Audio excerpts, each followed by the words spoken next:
Hi friends, good evening. Actually ನಾಳೆ ಬೆಳಿಗ್ಗೆ ಏನು ತಿಂಡಿ ಮಾಡೋಣ ಅಂತ ಯೋಚನೆ ಮಾಡ್ತಾಯಿದ್ದೆ. ಆ ಟೈಮಲ್ಲಿ ಒಂದು ತಿಂಡಿ ಹೊಳೆದಿದೆ ನನಗೆ.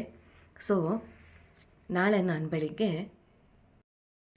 ನಾನು ಇದು ಉದ್ದಿನ ಕಾಳು ತೊಗೊಳ್ತೀನಿ. ನಾನು ಯಾವಾಗಲೂ ಹೇಳ್ತೀನಿ, ಉದ್ದಿನ ಬೇಳೆ ತೊಗೊಳ್ಳಲ್ಲ, ಉದ್ದಿನ ಕಾಳು ತೊಗೊಳ್ತೀನಿ. ಯಾಕಂದರೆ ಇದು ತುಂಬ ಒದಗತ್ತೆ ಅಂತೀವಲ್ಲ, ಸೊ ಆ ಥರ ಒದಗತ್ತೆ. ಸೊ ನಾನೇನು ಮಾಡಿದ್ದೀನಿ, ಇದರಲ್ಲಿ 4 ಲೋಟ, ಈ ಕಪ್ಪಲ್ಲಿ 4 ಕಪ್ ಉದ್ದಿನ ಕಾಳನ್ನು ನೆನೆಸಕ್ಕೆ ಹಾಕಿದ್ದೀನಿ ನಾನು. ಸೊ ಇದು ದಿಢೀರ್ ತಿಂಡಿ. ಇದು ಇವತ್ತು ನೆನೆಯುತ್ತೆ, ನಾಳೆ ನಾನು ಇದ್ರ ಜೊತೆ ಇದನ್ನು ರುಬ್ಬಿಬಿಟ್ಟು ತುಂಬ ನಯವಾಗಿ ರುಬ್ಕೊಳ್ತೀನಿ ಇದನ್ನು. ಆಮೇಲೆ ಅದರಲ್ಲಿ ರವೆ ಸೇರಿಸ್ತೀನಿ. ರವೆ ಸೇರಿಸಿ ಉದ್ದು ಮತ್ತು ಉಪ್ಪಿಟ್ಟು ರವೆ 2 ಸೇರಿಸ್ಬಿಟ್ಟು ಅದ್ರ ದೋಸೆ ಮಾಡ್ತೀನಿ. ತುಂಬ ಚೆನ್ನಾಗಿರುತ್ತೆ.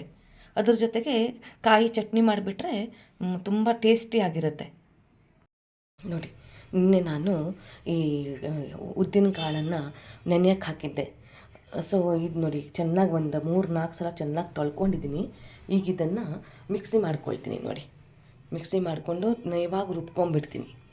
ನೋಡಿ ಫ್ರೆಂಡ್ಸ್, ಈ ಥರ ನಯವಾಗಿ ರುಬ್ಕೊಂಡ್ಬಿಟ್ಟಿದ್ದೀನಿ. ರುಬ್ಬಬೇಕಾದ್ರೆ ಉಪ್ಪು ಹಾಕ್ಕೊಂಡೇ ರುಬ್ಕೊಳ್ತೀನಿ. ನಾನು ಮಸಾಲೆಗಾಗಲಿ ಹಿಟ್ಟಿಗಾಗಲಿ ಯಾವಾಗಲೂ ರುಬ್ಬಬೇಕಾದ್ರೆ ಇದು ಉಪ್ಪು ಹಾಕಿಬಿಟ್ಟೆ ರುಬ್ಕೊಂಡ್ಬಿಡ್ತೀನಿ. ನೋಡಿ, ಈ ಥರ ಆಗುತ್ತೆ. ನೋಡಿ ಫ್ರೆಂಡ್ಸ್, ಹಿಟ್ಟನ್ನು ನಯವಾಗಿ ರುಬ್ಕೊಂಡಿದ್ದೀನಿ, ಉಪ್ಪು ಹಾಕ್ಕೊಂಡಿದ್ದೀನಿ. ಈಗ ನೋಡಿ, ರವೆ ಹಾಕ್ತಾಯಿದ್ದೀನಿ. ಅಂದಾಜು ಮೇಲೆ ರವೆ ಹಾಕಿ, ನಿಮ್ಗೆ ಗೊತ್ತಾಗುತ್ತೆ.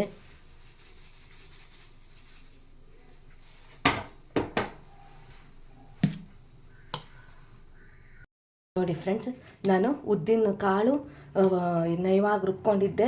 ಆಮೇಲೆ ಇದ್ರೊಳಗಡೆ ನೋಡಿ ರವೆ ಮಿಕ್ಸ್ ಮಾಡಿದ್ದೆ. ನಾನು ಉಪ್ಪಿಟ್ಟು ರವೆ ಮಿಕ್ಸ್ ಮಾಡಿದ್ರೆ ಗಂಟು ಬರದೇ ಇರುವಾಗ ನೋಡ್ಕೋಬೇಕು. ಗಂಟು ಬರಬಾರ್ದು, ಇದಕ್ಕೆ ಚೆನ್ನಾಗಿ ಮಿಕ್ಸ್ ಮಾಡಬೇಕಿದ್ದನ್ನು. ಮತ್ತು ಉಪ್ಪು ಹಾಕ್ಕೊಂಡಿದ್ದೀನಿ ನಾನು. ನೋಡಿ ಎಷ್ಟು ಚೆನ್ನಾಗಿ, ನೋಡಿ ಈ ಥರ ಬ್ಯಾಟರ್ ರೆಡಿಯಾಗಿದೆ. ನೋಡಿ ಫ್ರೆಂಡ್ಸ್, ಈ ರೀತಿ ನೋಡಿ ದೋಸೆ ಮತ್ತು ಚಟ್ನಿ ರೆಡಿ. ತುಂಬ ಟೇಸ್ಟಾಗಿರುತ್ತೆ, ಚೆನ್ನಾಗಿರುತ್ತೆ. ಮಾಡ್ಕೊಂಡು ತಿನ್ನಿ. Thanks for watching. ಲೈಕ್ ಮಾಡಿ, ಶೇರ್ ಮಾಡಿ, ಸಬ್ಸ್ಕ್ರೈಬ್ ಮಾಡಿ.